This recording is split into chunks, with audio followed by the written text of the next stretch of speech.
Hari ini kita akan bahas tentang masalah doa ya. Karena ana yakin semua yang ada di sini punya masalah. Coba yang nggak punya masalah angkat tangan. Yang nggak punya masalah, ibu-ibu yang nggak punya masalah angkat tangan coba.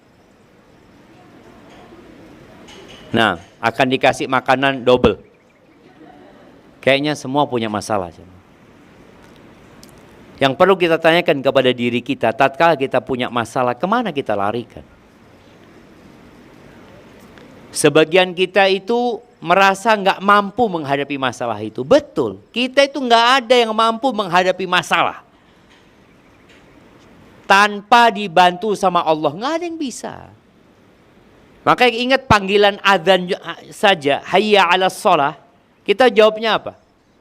La haula wala quwata illa billah. Nggak ada kekuatan, nggak ada yang mampu mendorong kita, memudahkan bagi kita untuk sholat kecuali Allah Azza wa Jalla. Hanya saja banyak di antara kita ketika punya masalah itu lebih memilih sebab daripada yang menciptakan sebab itu. Oke, orang kepingin sembuh ke dokter. Betul, nggak salah. Tapi pertanyaannya, apakah dokter menyembuhkan? Tidak gitu loh. Kenapa kita kemudian bergantung sama dokter? Bergantungnya sama Allah, ke dokter hanya sebab. Artinya kita tidak menggantungkan kepada dokter. Mau dokter yang di Singapura, mau yang di Penang, atau yang dimanapun, nggak ada. Kita berangkat berobat ke sana dalam rangka menempuh sebab. Tapi tetap hati kita bergantungnya sama Allah Subhanahu wa Ta'ala. Ada cerita seorang istri yang soleha. Ya. Apakah semua perempuan yang hadir soleha di sini? Semua ngaku soleha aja. Ada sebuah cerita yang disebutkan dalam kitab Al-Mustaghithin Billah. Orang-orang yang memohon pertolongan kepada Allah. Ini cerita Abu Hassan Az-Ziyadi dalam kitab itu. Seorang suami ini cerita, aku itu kena satu masalah, ya, yang akhirnya banyak orang nagih utang sama aku. Sepertinya dia bangkrut, yang akhirnya orang-orang yang punya uang itu nagih utang itu ke rumahnya. Abu Hassan Az-Ziyadi ini cerita sama istrinya. Kita lihat bagaimana sikap istri yang soleh. Dia ngomong sama istrinya, aku ini lagi punya masalah. Gitu. Dan biasanya laki-laki itu kalau punya masalah cerita. Kalau nggak punya masalah, ya enggak, dia nggak ingin membebani istrinya. Karena sudah tahu istrinya punya banyak masalah. Gitu. Akhirnya kata istrinya mengatakan, nasyadtukallah. Aku bersumpah minta kepadamu atas nama Allah, engkau jangan kemana-mana kecuali minta sama Allah. Jangan berharap kepada, istrinya mengatakan, wala tarju ahadan min khalqih. Jangan pernah berharap kepada satu pun dari makhluk Allah. Istrinya ngomong kayak gitu. Akhirnya dia lakukan. Dia berdoa, dia mohon sama Allah terus. Subhanallah. Tahu-tahu jamaah, ada seorang laki-laki yang datang kepada dia dari Khurasan. Kayaknya lewat Irak mungkin ya. Dari Khurasan, daerah Iran sana. Mau berangkat haji.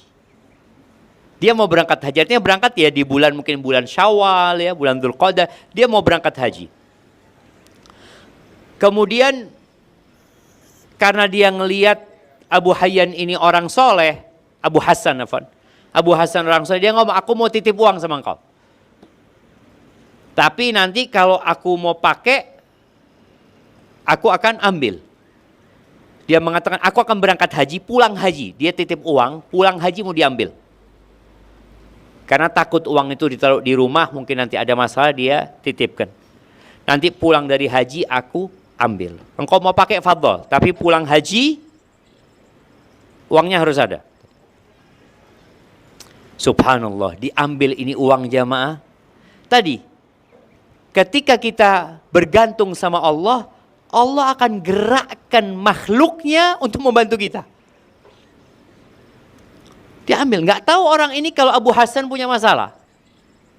Diambil tuh duit, akhirnya dia lunasin utang-utangnya. Paling tidak bisa bernafas selama musim haji. Kan orang ini pulang haji insya Allah masih lama dia gitu kan.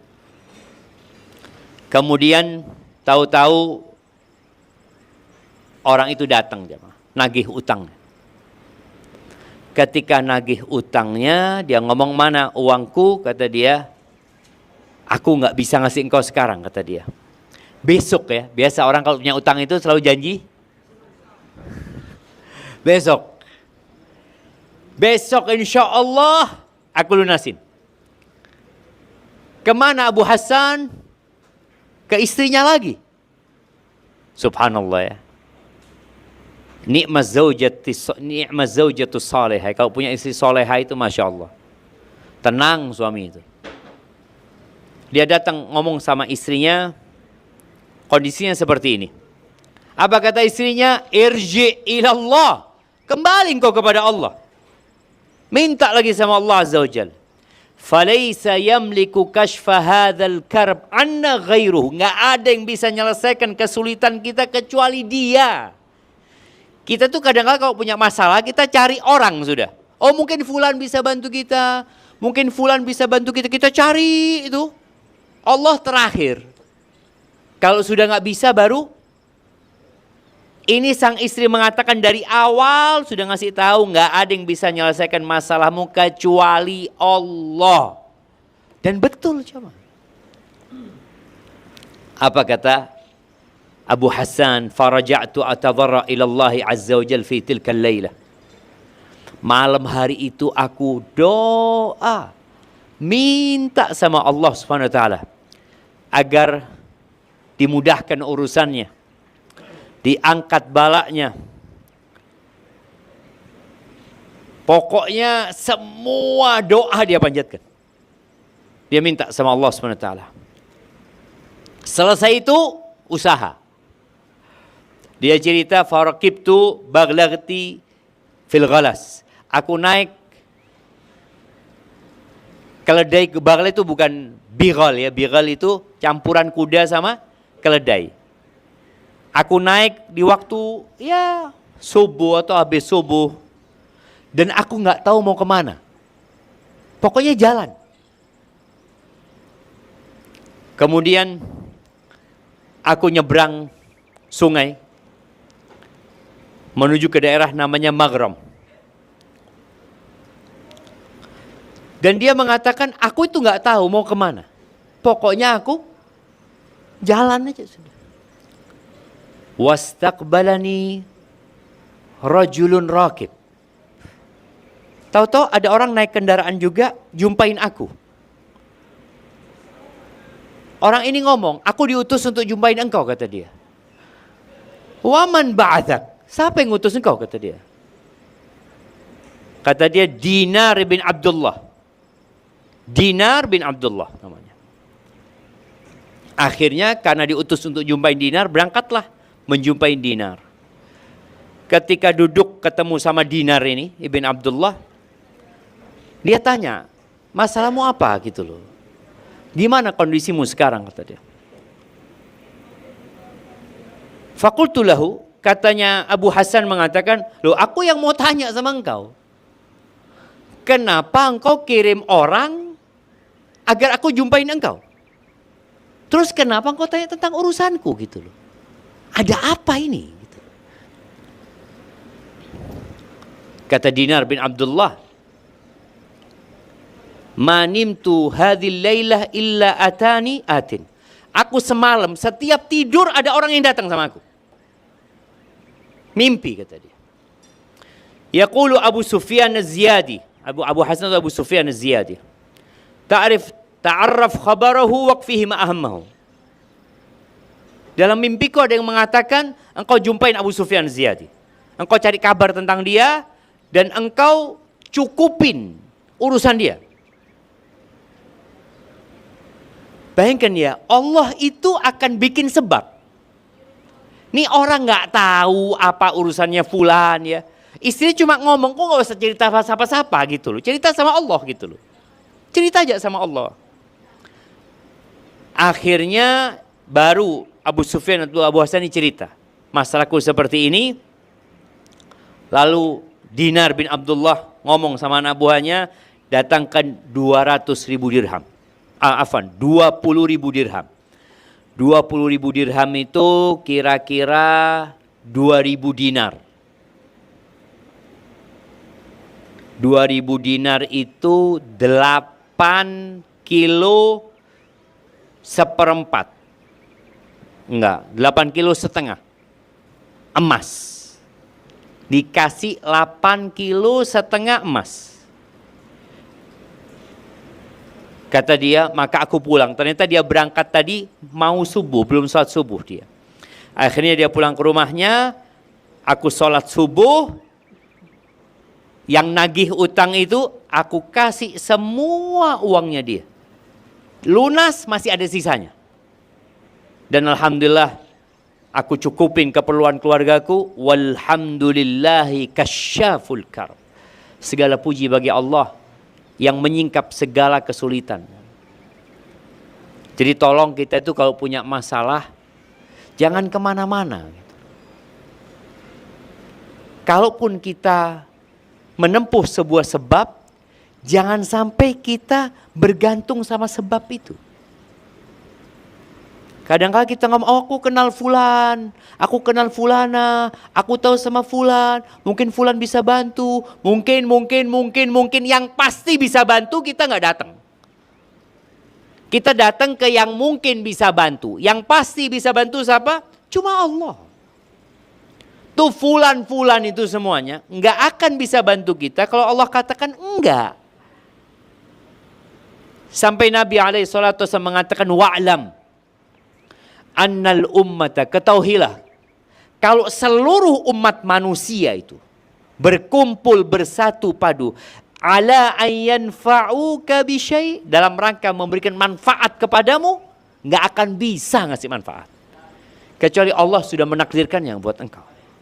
Tapi sebaliknya, kalau mereka berkumpul untuk membahayakan kita, semuanya bersatu padu, nih sekarang ada 8 miliar manusia. Kalau 8 miliar manusia bersama presiden-presidennya, menteri-menterinya mau membahayakan kita. Kalau Allah katakan tidak, tidak. Kok bisa kayak gitu? Memang lillahil amru min qabl wa min ba'd. Urusan ini semua milik Allah. Bicara doa, yang anak ingin kita itu, kalau berdoa memohon kepada Allah, ya belajar juga tata cara berdoa, ada berdoa ya. Sampai ada seorang juga yang punya anak perempuan, setiap yang melamar itu selalu nggak jadi. Dilamar nggak jadi, dilamar nggak jadi, dilamar nggak jadi. Ya udahlah. Akhirnya bapak ibu itu ngomong, sudah, yuk malam ini kita berdoa minta sama Allah. Kata suaminya, aku akan doa dari habis isya sampai tengah malam. Aku akan baca la haula wala quwata illa billah. Nanti aku bangunkan engkau. Kau lanjutkan sampai subuh. Baca cuma la haula wala quwata illa billah, la haula wala quwata illa billah. Benar-benar pasrah sama Allah. Sampai tengah malam. Istrinya dibangunkan. Ayo kau lanjutkan. Sampai subuh. Besoknya Allah kirimkan laki-laki melamar putrinya, nikah jemaah. Cuma kita itu setengah-setengah sama Allahnya. Lebih berat sama sebab. Sebab itu oke kita jalanin. Sebagian yang mau nikah mungkin anaknya belum nikah. Kita jalanin sebabnya. Kita ngomong sama orang, anak punya putri ya. Kalau mungkin ada yang mau menikah, tafadhol. Anak-anak sudah waktunya menikah. Umpamanya seperti itu. Tapi jangan bergantung sama manusia gitu.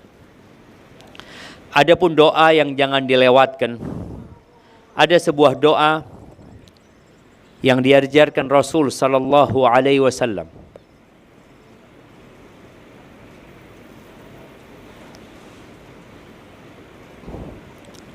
Doa ini diriwayatkan oleh Ummul Mukminin Aisyah radhiyallahu taala anha sebagai seorang suami yang cinta sama istrinya. Ibu-ibu pernah nggak dikasih doa sama suaminya? Nah, pernah nggak dikasih doa sama suaminya?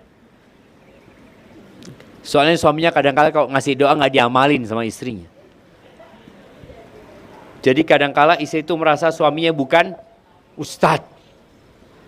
Padahal kita tahu suami adalah pemimpin di rumah ya. Hendaklah diposisikan sebagai pemimpin. Nabi SAW mengatakan kepada Aisyah. Ini hadis riwayatkan Imam Ahmad ya, Ibnu Majah dan Imam Bukhari dalam kitabnya Adabul Mufrad. Nabi mengatakan alaihi salatu wassalam, ya Aisyah, wahai Aisyah, alaiki bijumalid du'ai wa jawami'i. Engkau kalau mau berdoa itu berdoalah dengan doa-doa yang global yang mencakup semuanya. Kita itu kan kepingin minta sedikit dapatnya banyak. Maka Nabi ngajarkan bagaimana engkau memohon kepada Allah, doanya itu pendek tapi semua kebaikan didapat. Dan ketika baca doa yang pendek yang merangkum semua keinginan kita, jangan sekali bacanya. Baca lagi, baca lagi, baca lagi, baca terus. Kita minta sama Allah SWT. Apa kata Nabi SAW? Quli. Katakan wahai Aisyah, Allahumma. Kita memanggil nama Allah. Artinya Allahumma itu, ya Allah. Allahumma inni. Sesungguhnya aku. As'aluka minal khairi kullihi. Aku memohon kepadamu. Kita tuh boleh doa pakai perantara, boleh. Tawasul sama doanya orang soleh yang masih hidup. Kita telepon ibu kita, Bu, aku punya masalah Bu, doain ya.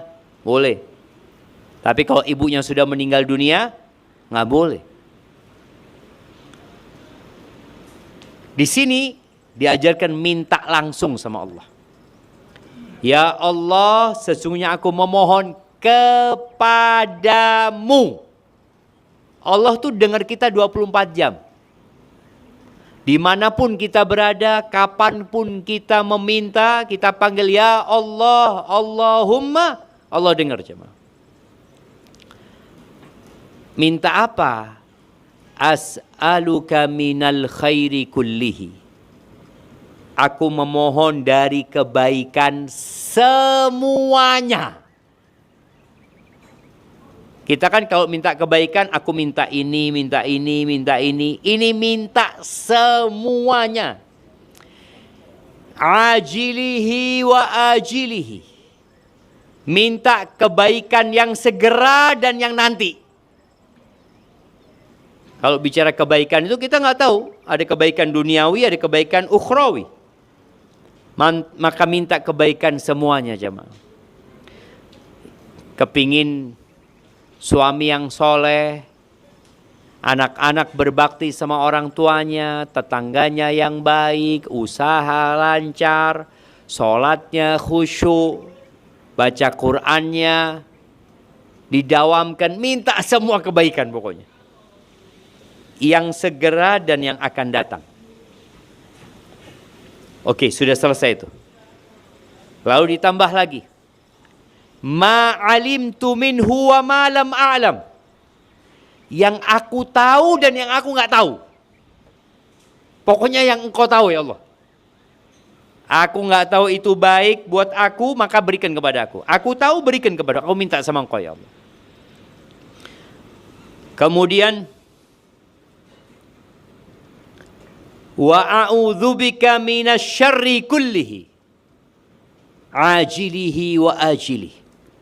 Dan aku berlindung kepadamu dari semua keburukan. Yang dekat dan yang akan datang. Ma alimtu minhu wa ma lam a'lam. Yang aku ketahui dan yang aku tidak ketahui. Pokoknya berlindung dari semua keburukan. Keburukan hari ini, keburukan hari esok, keburukan yang akan datang, keburukan 10 tahun lagi. Kita nggak tahu loh. Ada yang sekarang sehat 10 tahun lagi, stroke. Ada yang sekarang sehat 2 tahun lagi, kanker. Ada yang sekarang sehat 2 hari lagi, Allah kasih penyakit anti imun, autoimun. Ada banyak penyakit yang menimpa, kita nggak tahu loh. Penyakit terus ditemukan, maka kita meminta perlindungan kepada Allah dari semua keburukan yang sekarang dan yang akan datang, yang aku ketahui dan yang aku tidak ketahui. Taib. Kemudian dilanjutkan doanya. Allahumma inni as'aluka min khairi ma sa'alaka abduka wa nabiyyuk. Ya Allah, aku meminta kepadamu dari kebaikan yang pernah dipinta oleh hambamu dan nabimu, Nabi Muhammad SAW. Apa saja doa-doa Nabi aku minta juga kayak gitu. Enak baca doa ini jemaah. Karena tadi kita mungkin gak hafal dengan semua doa Nabi. Tapi kita minta sama Allah semua doa permintaan Nabi SAW aku minta. Wa a'udzubika min syarri ma 'adza bihi 'abduka wa nabiyyu. Dan aku berlindung dari semua keburukan yang nabimu pernah berlindung dari. Apa saja keburukan itu pokoknya aku minta dilindungi. Seperti yang nabimu pernah meminta perlindungan kepadamu. Kemudian ditambah lagi. Jadi Allah itu senang kalau kita sering minta sama Allah. Allahumma inni as'alukal jannah. Ya Allah, aku memohon kepadamu surga. Wa ma qarraba ilaiha min qaulin au amal. Dan aku meminta semua yang bisa mendekatkan ke surga. Jadi minta surga dan minta sebabnya. Baik itu ucapan atau perbuatan. Berikan kepada aku. Jadi bagaimana kita bisa beramal soleh, kita minta dengan doa ini. Wa a'udzubika minan nar wa ma qarraba ilaiha min qaulin au amal. Dan aku meminta kepadamu perlindungan dari neraka. Dan apa saja yang mendekatkan ke neraka. Baik itu ucapan atau perbuatan. Jadi yang diminta itu bukan hanya urusan dunia jemaah. Ya. Boleh jadi yang ada dalam benak kita, kita takut dengan penyakit-penyakit itu. Kita khawatir dengan kondisi kita ke depan berkaitan dengan urusan ekonomi kadangkala. Banyak PHK sekarang.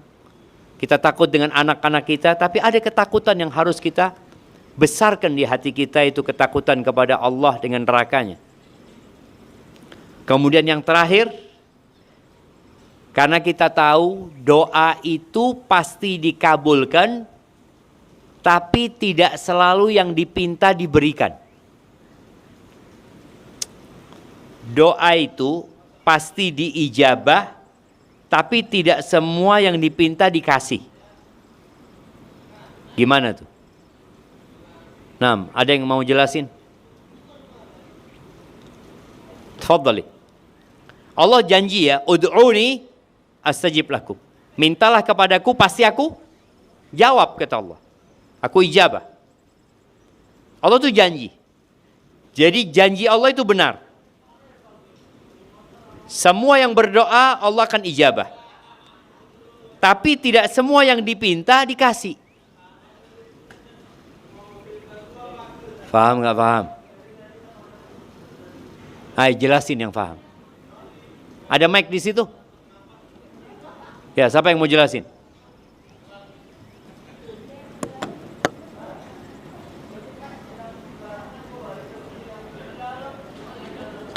Naam, tafadhali. Orang itu kadang-kala merasa paham tapi tidak paham. Nah, silahkan.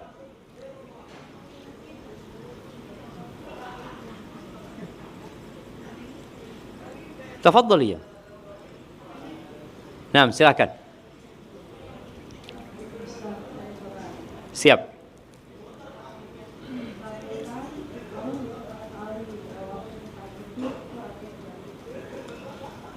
Iya. Jadi nggak dikabulkan. Loh, katanya Allah janji mau diijabah.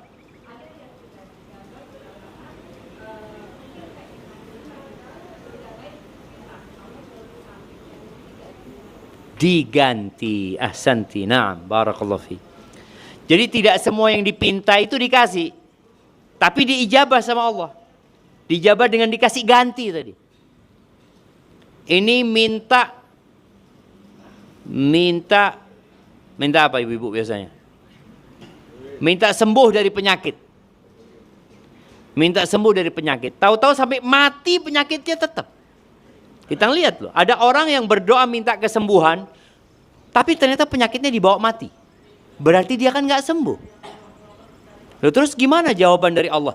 Jawaban Allah itu satu dari tiga hal. Yang dipinta dikasih, atau jawaban dari Allah itu diganti. Diganti dengan yang lebih baik tentunya. Boleh jadi ada musibah lebih besar yang akan menimpa dia. Allah palingkan dia dari musibah itu. Kita tahu-tahu di jalan hampir nabrak, nggak nabrak jemaah. Boleh jadi ini jawaban dari doa kita. Kita minta sesuatu, minta sembuh, tapi nggak dikasih sembuh, tapi diselamatkan dari bencana yang lainnya. Itu jawaban dari doa kita. Atau dikumpulin sama Allah. Setiap doa dikumpulin jawabannya itu sebagai amal soleh. Soalnya dia lebih butuh itu di hari kiamat daripada dikabulkan di dunia. Jadi lebih baik mana? Yang dikabulkan di dunia, apa yang dikumpulin di akhirat? Kita biasanya minta dua-duanya kalau bisa Ustaz, di dunia sama di akhirat. Makanya di doa terakhir ini, setelah kita minta semua kebaikan, berlindung dari semua keburukan, terakhir ditutup wa as'aluka an taj'ala kulla qada'in qadaitahu li khairan. Aku minta ya Allah agar semua ketentuanmu, semua takdir yang engkau tetapkan buat aku baik buat aku. Baik. Karena tadi boleh jadi kan sesuatu yang kita tidak sukai. Tapi boleh jadi yang kita sukai itu buruk buat kita. Yang kita tidak sukai itu baik buat kita. Maka kita minta sama Allah apapun takdirnya jadikan itu baik buat aku ya Allah. Maka semoga kita bisa mengamalkan doa ini. Kapan dibacanya? Bebas. Tapi usahakan ketika membaca itu, membaca dengan menghayati maknanya. Karena Allah tidak mengabulkan doa kalau bersumber dari hati yang lalai. Kita baca tapi hati kita ke tempat lain. Maka tolong kalau minta itu benar-benar memohon kepada Allah Subhanahu wa taala. Dengan penuh penghayatan. Barakallahu fiik. Itu hadis yang Nabi ajarkan kepada istrinya Aisyah radhiyallahu taala anha, dan kita yakin ya, Aisyah mengamalkan dan memohon kepada Allah. Tapi ternyata Aisyah sampai mati nggak punya anak, jemaah. Aisyah itu sampai meninggal dunia nggak dikasih anak. Padahal suaminya adalah Rasulullah SAW. Bapaknya adalah Abu Bakar. Nanti kalau bicara doanya mustajab, ya mustajab lah doanya Nabi, doanya Abu Bakar, doanya Aisyah sendiri. Tapi Allah nggak kasih. Pasti dikasih ganti yang lebih baik. Sampai hari ini ada kira-kira 2000 hadis yang diriwayatkan dari Aisyah yang umat merasakan bagaimana berkahnya Aisyah radhiyallahu taala anha. Boleh jadi karena Aisyah nggak ngurus anak, ya nggak sibuk sama anak, akhirnya dia sibuk mengajarkan ilmu yang dia dapat dari rumah Nabi Muhammad sallallahu alaihi wasallam. Maka terus berbaik sangka sama Allah ketika yang engkau inginkan tidak dipenuhi, tapi yakin diijabah sama Allah dengan dikasih ganti yang lebih baik.